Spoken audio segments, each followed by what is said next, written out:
Hi, this is Irving Steele, your host of Local Issues, and today we're really grateful and honored to have a special guest here with us. It's the Commissioner of the Department of Veterans Affairs for the state of Connecticut, Ron Welch. Welcome to the show. How are you, sir? Irving, thank you very much for the invite today.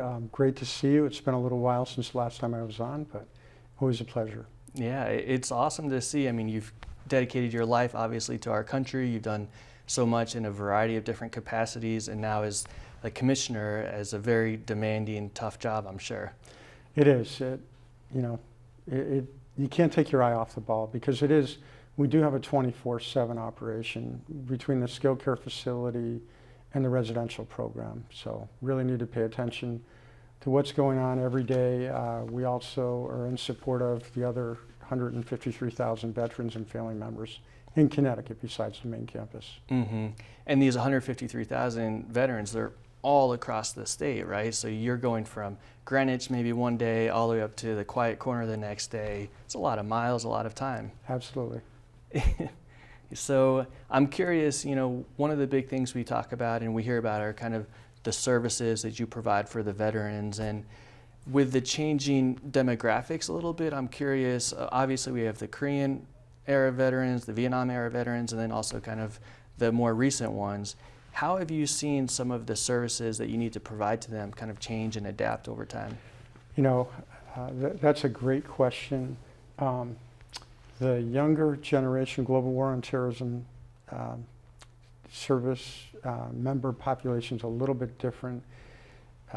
They've had different exposures. The bar is very high now to even get in the military. And you've heard about the burn pit exposures. There are probably a lot more blast injuries than there were in previous wars. So that's contributing to many different things. Memory loss, PTSD, mm-hmm. depression, anxiety, those kinds of things. Mm-hmm. So then is always constantly trying to find the best protocol, the best services to provide to these different veterans. And one thing, I'm not sure how it's impacting you, but just seeing that potentially there might be a lot of changes with the VA coming from DC or the VA here in the state. Is that touching you guys at all? Right. So we're monitoring everything daily. Okay. We get a bulletin that gets published with from a bunch of different news sources around the country. I was down in the DC area from the 2nd to the 5th of March with 53 of my colleagues, and the new Secretary Doug Collins, stood up and talked to us for 90 minutes with no notes. And he talked about what he's trying to do. Just a little bit of quick background about him, and this is the way he introduced himself. He is an ordained minister. Wow. He's a colonel still serving in the Air Force Reserves. He has deployed to Iraq previously. He was a congressman in Georgia for several years, and he's also an attorney. Wow. So he understands the legislative process. He was, he had his ear to the ground listening to his constituents when he was a congressman. So he's very familiar with what the issues are that our veterans are facing and their families right now. He is going to a lot of reform, restructuring. There is a lot of concern that can you downsize that much and still have an effective program? His focus is on the veteran. So providing quality health care and providing the benefits that our veteran population has earned. So we'll see. I know that my counterparts, we all heard what he had to say for those 90 minutes, and it's a very well-educated group of colleagues. Most of them have served in the military for a very long time. They come from a variety of backgrounds, and you can't get anything past them. So if somebody stands up in front and makes a promise, they will come back to that person and for some accountability. So. And I think it's really pretty phenomenal that from large facilities that you're helping to oversee and manage and all that, even down to the small events such as the Veterans Coffee Hours and the coffee houses, that really starts to build kind of that community of veterans coming back after serving, which is so important.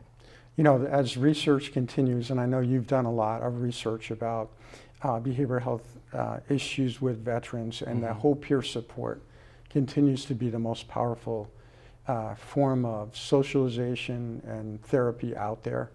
So the peer support can be found in the coffee houses and in those organizations like that. But you're right, it starts kind of at the grassroots level, and then it goes up from there. And then at the same time, that in each of the different 169 towns and municipalities throughout the state of Connecticut, you're able to kind of set up these almost satellite partners where people on the ground there can act as a veteran representative and help support the people in each of those towns. Yeah. So you want to talk about that a little bit? Sure. You know, our state legislative body decided several years ago that we would have municipal vet representatives. So all 169 towns are supposed to have that point of contact. The person doesn't have to have served in the military. They have to have a lot of passion for helping people. So out of the 169 towns right now, we have about 120 that we train every year for about 4 to 6 hours. This year we'll be doing the same training with whatever updates we have. We'll do that in our Gold Star Auditorium on the 13th of June. Okay. From starting at 9 o'clock in the morning. And if people are interested throughout the state, they're able to register and Yes. be a part of this training. Yeah, we sent a letter out Monday to all the chief elected officials around the state in all those 169 towns. A similar letter will go out to the municipal vet representatives that are in place on Friday. So we're really hoping to, to get that word out and have a good turnout. If you're in the area, please stop by and you'll get a sample of what that training is all about. That sounds great. I mean, I was at the campus not too long ago. You had a really, I felt, impactful event for the Vietnam era veterans, and it was really well attended. Leaders throughout the whole state were there. Yeah, we appreciate your attendance and the presentation that you put together, that you videoed. That was really powerful. Lieutenant Governor spoke, and we had a Vietnam vet that was a Bronze Star recipient. He was kind of our keynote. And as you said, several others. Major General Yvonne said some words, I said some words. And it was a great ceremony. It's so important for us to remember and honor their service. They really were not welcomed home appropriately. And, as you know, about 30% were drafted. They left everything at home to go and serve, whether they volunteered and joined or they were drafted. Their girlfriends, their boyfriends, good full-time jobs in some cases. 2 gentlemen in our facility quit high school to go. We were able to just award their high school diplomas with the superintendent from Southernton. Wow. About a month ago, and that was a real impactful story. Some left college, and the biggest thing that I say when I'm out there making remarks about the importance of this time for the Vietnam vets, and tomorrow is the 50th anniversary of the fall of Saigon, ironically, is that there were a lot of unfilled dreams that they left back here when they went forward. So 58,318 were killed. Over 300,000 were seriously wounded. A little more than 1,500 are still missing in action. 11,000 females served, and you don't hear that very often. You don't hear that much at all. And 8 of them were sadly killed in action. Wow.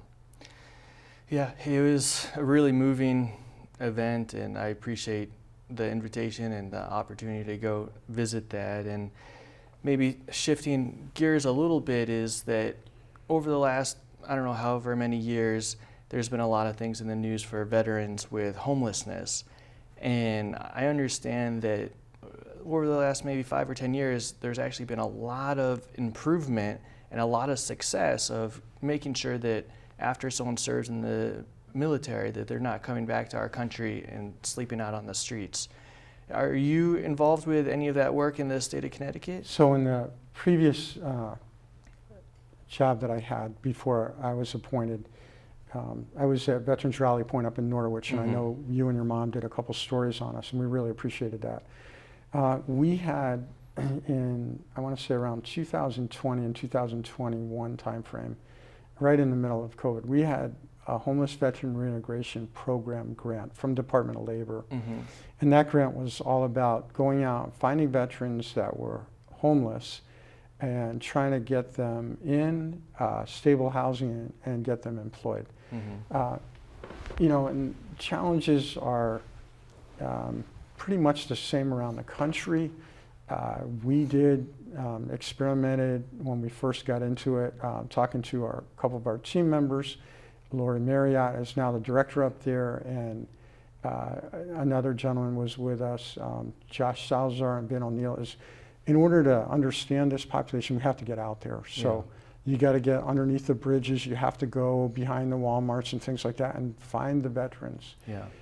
We're a wealthy state, and I just brought this up at a couple different events recently. We're fortunate. We're a wealthy state. We have tremendous resources, but it's a matter of identifying that veteran and trying to build some kind of trust with the veteran. If you can't do that, they're not going to come back in. So they really have to want to change their life. And they're out there because they're estranged from their family. They can't get in permanent employment. They might have addiction issues. They may have severe PTSD, depression, anxiety, or everything cocktailed together.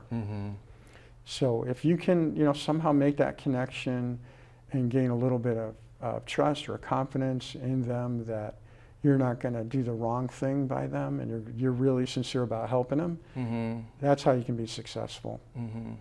And it seems like you, with your own service in the military, as well as others on the team who also have similar experiences, maybe this really goes a long way. It's just what you were saying with the peer support. It helps a lot, I'm sure. Yeah, I think we were successful in the previous program, and I think we now continue to be able to do. There's always a lot of work to be done, but I think, I just crossed over 47 years on the 22nd of April between military service and working around the veteran community. So, being a private in the trenches and knowing what it's like to be cold and wet and working your way up and having both the peacetime experience and wartime experience, I think I have a pretty good feel.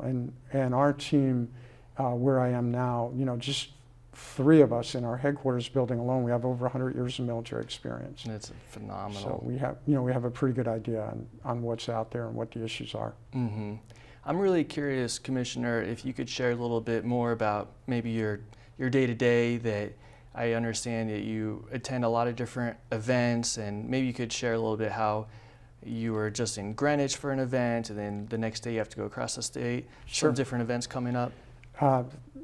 The great thing about this job is you attempt to establish a schedule, but it changes very frequently. Because throughout Connecticut, there are multiple things happening.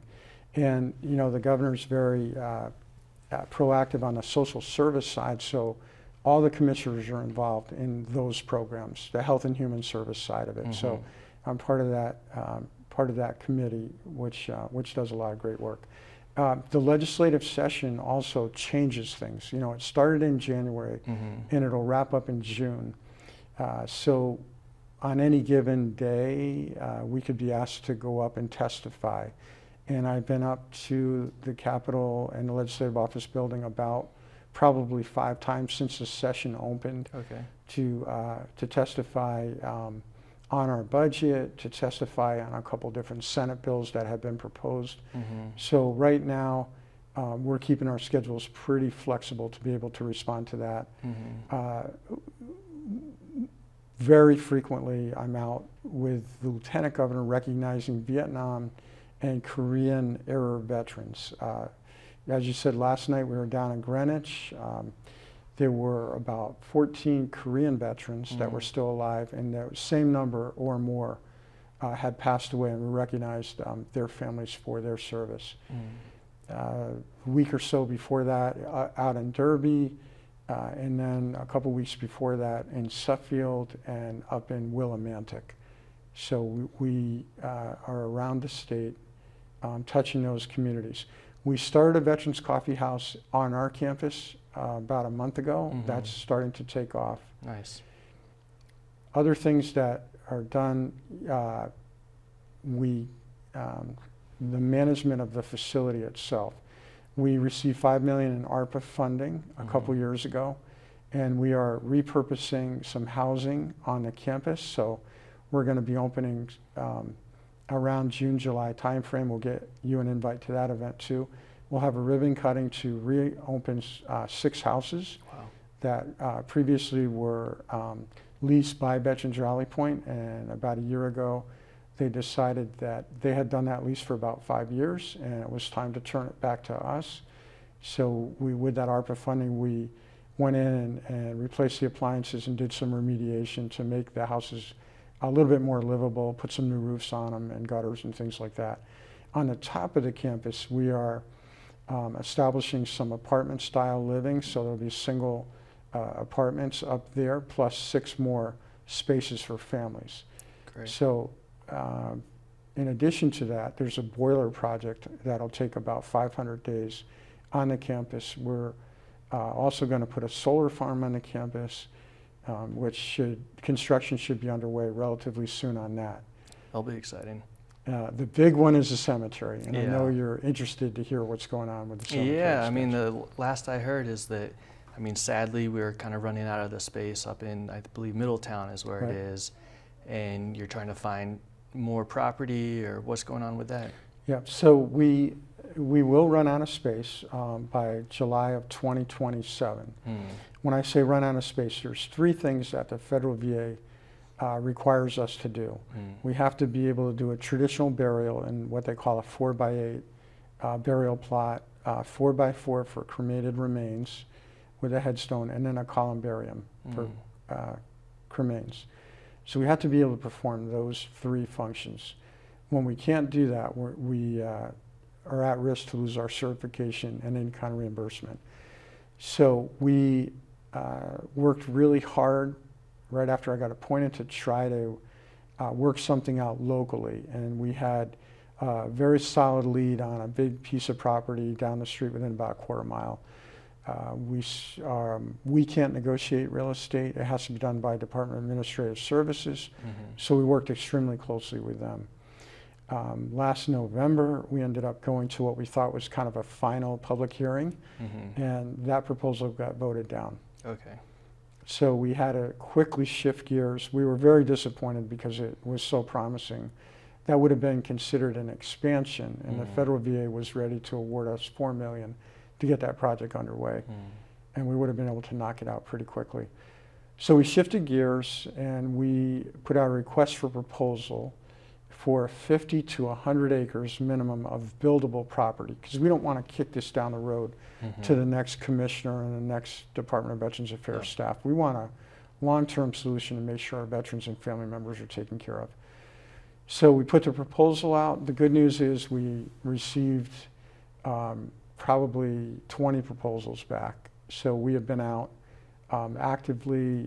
We've made about 3 different site visits. We've looked at about 13 properties so far, all over the state of Connecticut. So we're close to being in the final stretch, and hopefully we can make a good decision with some solid criteria in terms of buildability, a community that wants to support, you know, a veteran cemetery, access to utilities, water, sewer, power, critical, a site that doesn't require a lot of excavation, you know, a site that's got good access for our veteran population. Those are just a couple pieces of criteria that we're looking at.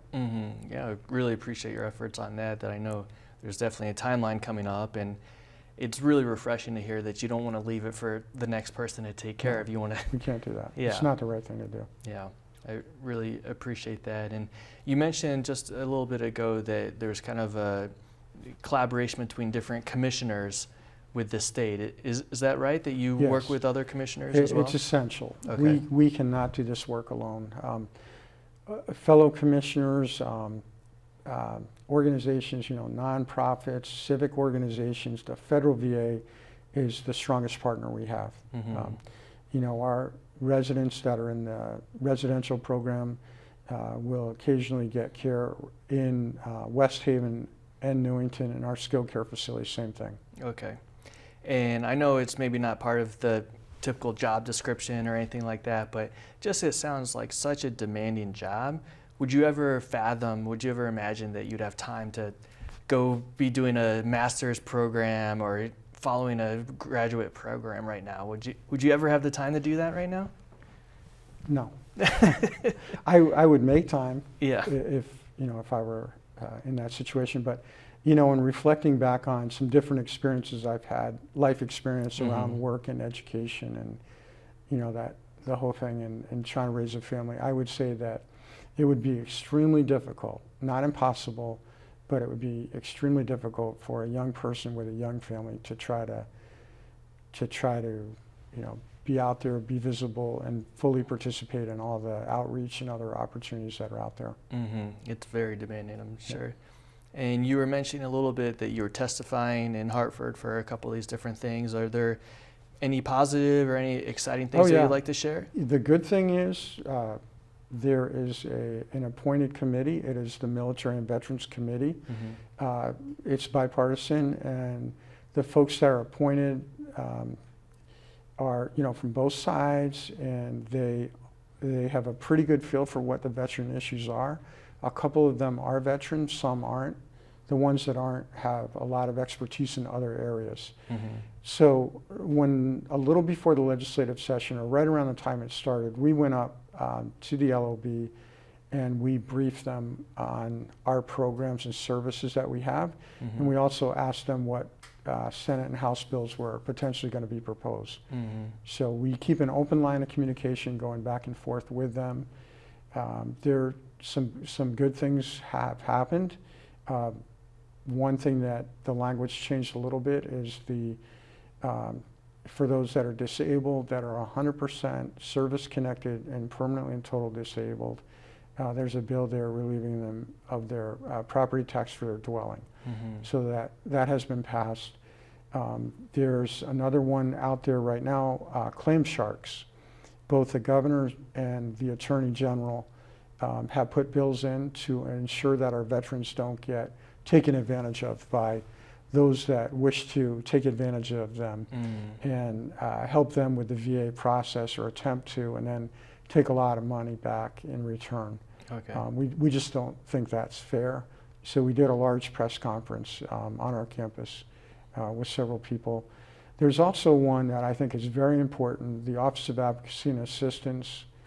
We've identified a couple of areas. The northeast part is underserved with certified veteran service officers. I'm talking up in the way northeast, up past Brooklyn, the Quiet Corner, the Danielson, the Quiet Corner. So we want to try to get a couple certified folks up there. The north central part and the southwest. Those are the three areas. So in the next couple of years, we hope to see some relief and some additional funding to support at least a couple of those offices out there. The team that's out now, there's 12 that are fully accredited, certified. They've taken care of about 10,000 veterans. Wow. It's generated $199 million back to our veterans directly from the federal VA, our veterans and their families. So we want to be able to expand that to make sure that those that are underserved know what's available and they're taken care of for their service and sacrifice they've given to our country. That's great. And in terms of the budgeting and things like that, you mentioned some of that. Is it something where if you come up with different ideas, it seems like you have the committee in Hartford that's bipartisan, which is great. And are people usually pretty receptive and supportive of programs? I am pleasantly surprised. I have not received any pushback. Great. But before we go in front of those committees, we make sure that we have researched things. We deal with empirical data. We deal with different audits. We look back on audits that have happened, and our fiscal budget analyst and fiscal manager look at historical data.